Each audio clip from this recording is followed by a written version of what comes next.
রাখবো, কিন্তু আমার যে একটা শর্ত আছে। বললে কি শর্ত বলো সখী? বললে সখা আমার এই খড়ম জোড়া আমি এখানে খুলে রাখবো বটে, রেখে যাই, তাহলে তো আনজনে আমার খড়ম জোড়া দেখলে নিয়ে চলে যাবে, আমি পাবো না। তাই তুমি যদি আমার এই খড়ম জোড়ার মূলে বসে পাহারা দিতে পারো, তবে আমি যাব ভীষ্মদেবের ঘরে। তাই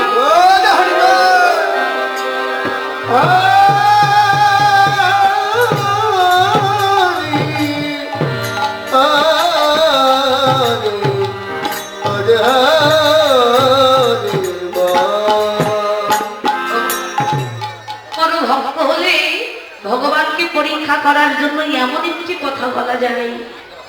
ভক্তরণী খড়মজোড়া ভগবানকে দেখতে বললেন, ভক্ত বাৎসল ভগবান দ্রৌপদীকে বললেন সখী, মনে মনে চিন্তা করলেন দ্রৌপদী আমি তো এই অপেক্ষাই করছিলাম, কবে ভক্তির চরণ ধরে বক্ষে ধরে আমার এই তাপিত পরাণ আমি শীতল করতে পারবো। বলতে লাগলেন সখী তুমি নিশ্চিন্তে চলে যাও, আমি তোমার এই খড়ম জোড়ার মনে বসে আমি জোড়া পাহারা। দ্রৌপদী চিন্তা করলেন না না এখন তো যাবো না, এগিয়ে গেলেন বটে, আড়ালে গিয়ে লুকিয়ে পড়লেন, আর মনে মনে চিন্তা করলেন গোবিন্দ তুমি ভক্ত হরি বল, মনে হয় ব্যাটারি রাধে বললে আমি দেখতে চাই তুমি আমার খড়ম জোড়াটা দিয়ে কি করো। দ্রৌপদী আড়ালে লুকিয়ে পড়লেন বাবা। এবার গোবিন্দ কি করছে দেখো, দ্রৌপদীর খড়ম জোড়া নিকটে খড়ম জোড়া তুলে বক্ষের মাঝে জড়িয়ে ধরলে, খড়ম জোড়া বক্ষে জড়িয়ে ধরে ভগবানের তিন যুগে সাম ছিল,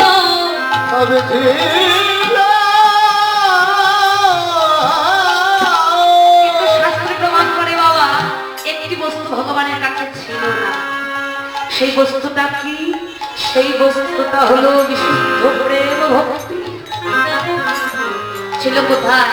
সেই বৃন্দাবনের পরম ভক্ত রাধারানীর কাছে। এবার সেই ভক্তিটা কি অর্জন করতে রাধারানীর কথা মতো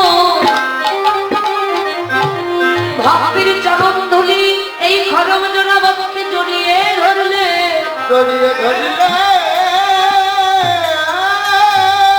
যে ভগবান কোনদিনও কাঁদতে জানে না, সেই নির্ণয়ন হইতে এক বিন্দু কোণে নয়নের জল প্রবাহিত হতে লাগলো, নয়নের জল গড়িয়ে গড়িয়ে পড়ে গেল বক্ষমূলে, সেই জল গড়িয়ে গেল নাভি মূলে, বিমল হইতে গড়িয়ে গড়িয়ে গেল জানো দেশে, জানো দেশ হইতে গেল ভগবানের চরণ দেশ। ভগবানের চরণ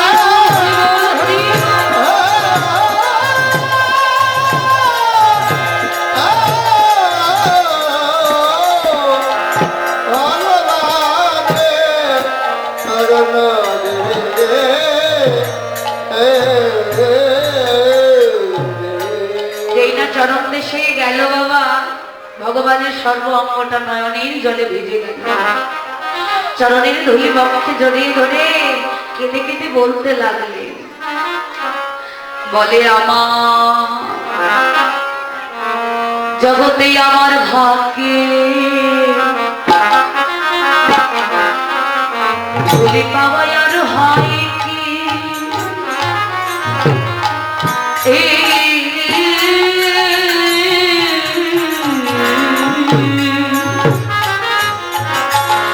আর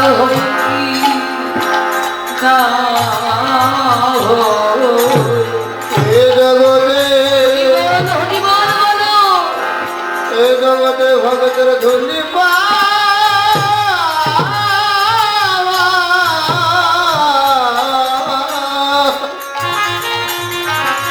পাকে হয় কি না ভক্তের চরণের ধুলি ভগবান জীবনে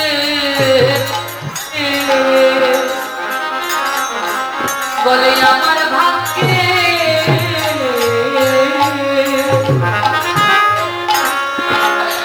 আর ধুলি পাওয়া হয় কি না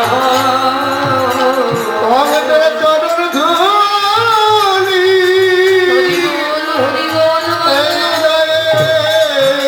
পাওয়া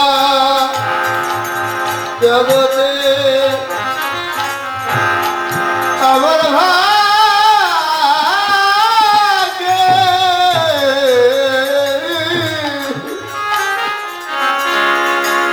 পাকে হয় কি না হয়। আমি ভক্তের চরণে ধুলি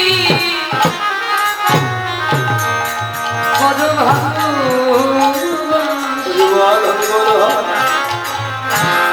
এই ভক্তের চরণ ধুলি পাওয়া আর হয় কি না হয়। ও ভগতের চরণ ধুলি পাওয়া ভাগ্যে হয় কি না হয়। বলো আমার ভাগ্যে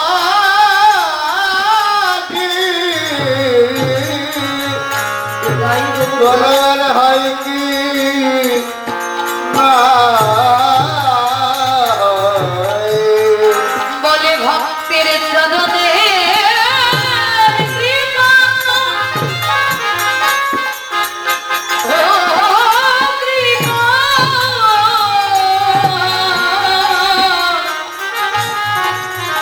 আর হয় কি না হয়। আমি কোথায় গেলে পাবো ভক্ত সঙ্গ?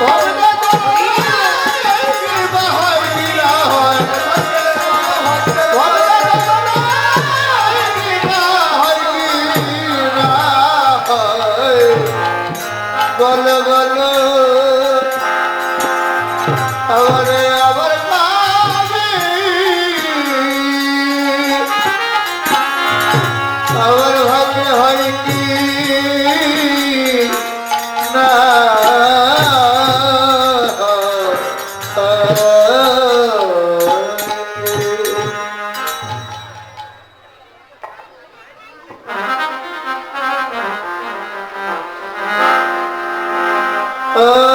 গোবিন্দ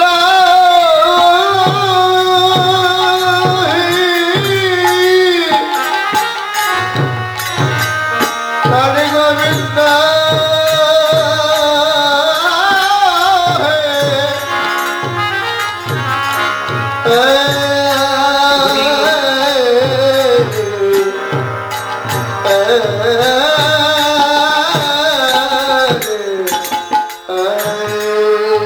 একবার ভাবুন তো মা, যিনি হলেন জগতের পিতা, যিনি আমাদের পিতা, তিনি পিতা হয়ে এই জগতের সন্তানের চরণ ধরে কাঁদছে, অর্থাৎ ভক্তের চরণ ধরে কাঁদছে।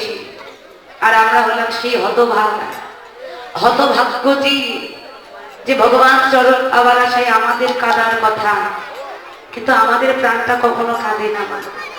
এই বিষয় বৈভবে আত্মসখী মত্ত হয়ে আমরা আমার আমার করে মরে যাচ্ছি। যে আমার তাকে চিনলাম, যে আমার নয় তাকে আমার বলে দাবি করলাম। মহাজন বললেন, ওরে মন, আজ যাদেরকে নিয়ে তুমি বাস করছো এই জগতে, তারা কেউ কোনোদিন তোমার কেউ আপন ছিল না, আজও তোমার কেউ আপন নয়। যেদিন দু চোখ বন্ধ হয়ে যাবে, সেদিন বুঝবে তোমার কে আপন ছিল আর কে আপন।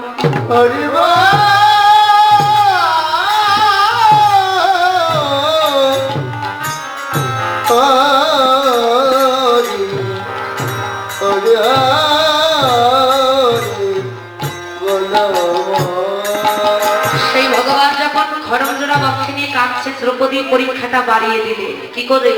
ওই যে আড়ালে লুকিয়েছিলেন, আড়াল থেকে বেরিয়ে এলেন, এসেই বলতে লাগলেন, চি চি চি চি চি চি সখা, ছি, শেষ পর্যন্ত তুমি আমার খড়মজোড়া চুরি করলে। কৃষ্ণচন্দ্র বলতে লাগলেন, সখী, যদি চুরি না করতাম, যদি তোমায় বলতাম তোমার খড়মজোড়া আমায় দাও, আমি একটু বুকে ধরে কাঁদি, তুমি কি আমায় দিতে বল? বললেন, সখা, আজ কেন? যেদিন আমার জন্ম হয়েছিল এই পৃথিবীতে, এই পৃথিবীতে যেদিন জন্ম হয়েছিল সেদিনই আমার বলতে দেহ মন প্রাণ, আমার বলিতে সব তোমার চরণে সঁপে দিয়েছি, সবে দিয়েছি। এই পৃথিবী পূর্ণ তোমার হয়, তাহলে কি দেহের খড়ম জোড়া জুতো জোড়া আমার হবে বলো? এও তো তোমার, কেন চুরি করলে? কেন চাইলে না বলো সখা? বললেন, সখী, যদি বলতাম তোমায় যে খড়ম জোড়া বুকে ধরে কাঁদবো, একবার দাও, এই যে প্রেম ভক্তিটা আমার যে তখন অর্জন হতো না। তাই তো আমি তোমার খড়ম জোড়া তোমায় না বলি আমি হৃদয়ে জড়িয়ে ধরেছি। ভক্ত ভগবানের নয়নের জল দেখে আর থাকতে পারলেন না, চরণখানা লুকিয়ে ধরে বললেন, জড়িয়ে ধরে বললেন, সখা, আমায় তুমি ক্ষমা করো, শুধু আমাকে তুমি কতটা ভালোবাসো, এই ভালোবাসাটা আমি পরীক্ষা করতে তোমায় এতটা কষ্ট দিলাম। কৃষ্ণচন্দ্র হাতটা ধরে আবার চলতে লাগলেন, চলো সখী, আর বিলম্ব না। এবার নিয়ে কোথায় নিয়ে গেলেন? ভীষ্মদেবের বাহির দরজায় গিয়ে বাবা ভগবান কৃষ্ণচন্দ্র শিখিয়ে দিলেন, দেখো দ্রৌপদী, তুমি যাচ্ছ ভানুমতির পরিবর্তে, তাই তুমি বড় একটা ঘোমটা কেটে যাবে, এমন ভাবে যাবে তোমায় যেন কেউ চিনতে না পারে, আর কি বসবে, কথা বলবে ভানুমতির মতো করে। যদি কোনো কারণে তোমায় চিনেও ফেলে, তুমি কিন্তু ভুল করেও আমার কথা বলবে না, যে তোমাকে আমি পাঠিয়েছি এই কথা কিন্তু বলবে না। এবার দ্রৌপদী শিখিয়ে দিয়ে কি করলেন, আর বিলম্ব করলেন, চললেন না ভীষ্মদেবের ঘরে, গিয়ে দেখলেন সম্মুখে আসন বিছানো ছিল, বসেই বললেন, দাদু, ঠিক ভানুমতির মতো করে ঘোমটাটা টেনে নিলেন, দাদু, এবার আমায় আশীর্বাদ করো। ভীষ্মদেবের অন্তরের সেই ব্যথাটা তখনও কমেনি। অভিমানী ভীষ্মদেব দেরি না করে ভানুমতি মনে করে দ্রৌপদীর মস্তকে হাত বুলিয়ে আশীর্বাদ করলেন, আজ থেকে তোমার শিথির সিঁদুর হাতের শাখা অক্ষয় হয়ে রবে, তাই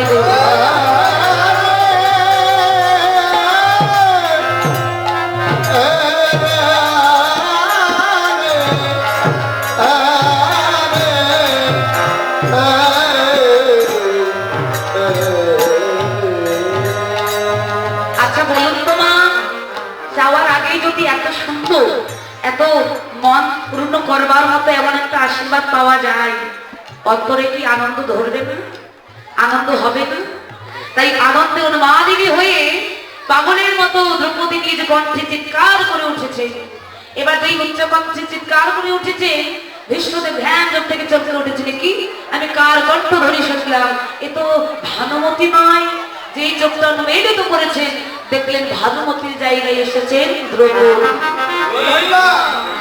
দ্রৌপদীকে বারবার করে জিজ্ঞেস করছেন, দ্রৌপদী, তোমার তো এখানে আসবার কথা নয়, বলো তোমাকে কে পাঠিয়েছে? এবার বারবার যখন প্রশ্ন করছেন মা, দ্রৌপদী কি করছে জানেন? থরথর করে কাঁপছে, একবার ভীষ্মদেবের বদনের পানে চাইছেন, আর একবার চাইছেন ওই বাহির দরজাটা। কেন বলুন তো, ওখানে কি আছে? ওখানে আমার ভগবান কৃষ্ণচন্দ্র, সে যে নিজে দাঁড়িয়ে আছে, শুধু দাঁড়িয়ে নয় মা, তখনও ভগবানের নয়ন জলে বিরাম হয়নি, পড়েই যাচ্ছে একাধারে। এবার যখন বারবার বাহির দরজায় তাকাচ্ছেন, ভীষ্মদেব চিন্তা করলেন, প্রশ্ন করছি আমি, আমাকে উত্তর না দিয়ে বারবার ওদিকে কি দিচ্ছে? এবার আর প্রশ্ন না বাড়ি ভীষ্মদেব নিজেই চললেন। দেখি তো ওই জায়গাটাই আছে তার কি। এবার যখন ভীষ্মদেব নিজ গুণে কৃপা করে গেলে, গিয়ে দাঁড়ালে, দাঁড়িয়ে দেখলেন আর কেউ না, যিনি হলেন সর্বকারণের কারণ, সর্বকারণে